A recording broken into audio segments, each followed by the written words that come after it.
Good morning, YouTube! Welcome back, y'all. Now we are given a string and a non-negative int n, right? String times, and this is warm-up too, just FYI. We're given a string and a non-negative int n, so pretty much 0 or more is our n, and some string, right? It could be high 2, high 3, high 1. These are our test cases. And we return a larger string that is n copies of the original string. And I like what they've done here. In warm-up 2, they go over something new. And we're going to be discussing that today. It is a for loop. So let's see if we can do it.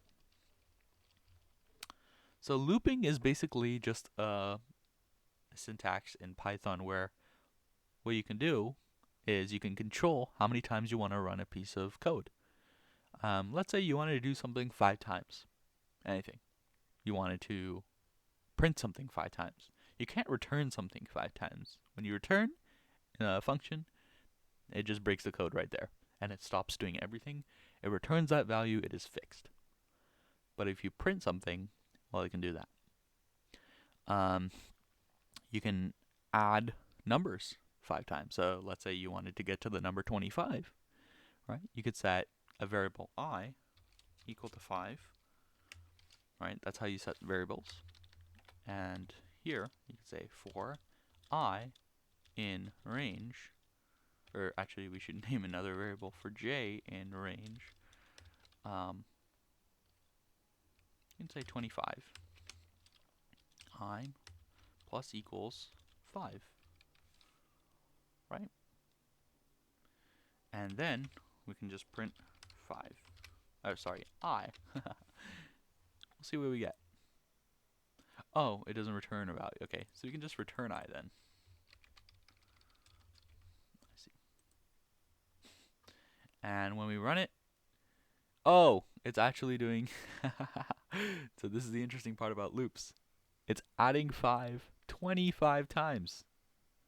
So it's like 5 times 25 plus this original 5. We can just make this 5, and that'll be 30. We can make this 0 and make that 25, or we can make this 5 and include 1 to 5.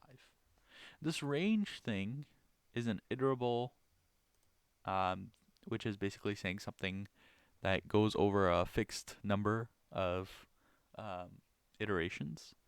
1 through 5 is basically saying we will take j and we will set it equal to 1, then 2, then 3, then 4.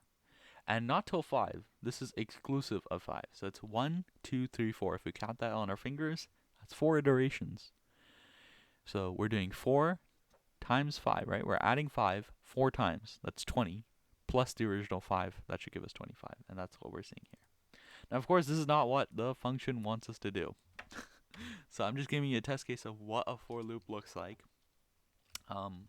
If you're super confused, I recommend looking at resources online. There are several helpful resources to go over how for loops work. And there's a lot of practice that we will do on this channel and in these problems. So don't worry if you're not getting the hang of it yet. I'm confident that you will by the end of this series. So let's see here. String times. Yeah, so it wants us to repeat the word, right, hi, twice. Here it wants us to repeat it thrice. So we say hi, hi when it's twice. And when it's thrice, we say hi, hi, hi. And when it's once, it's hi. I'm assuming, since it said non-negative, you could also have 0 as a parameter, in which case you should return an empty string, right? Because 0 times anything is nothing, right? So we'll do for I in range n. And when you have a single parameter in this range, we can assume that 0 is inclusive here, right? This is the same thing as writing for I in range 0, comma n is for I in range n, okay? And n is exclusive, but since you start with 0, it's actually going to do it n number of times. So if n is 1, it's going to do it once. If n is 2, it's going to do it twice. And all you're going to do is you're going to say these words twice or thrice, depending on n. Now, we can't just say return, right? Remember what the problem was with return statement in a for loop, you can't return something 5 times. You can't say return, return, return.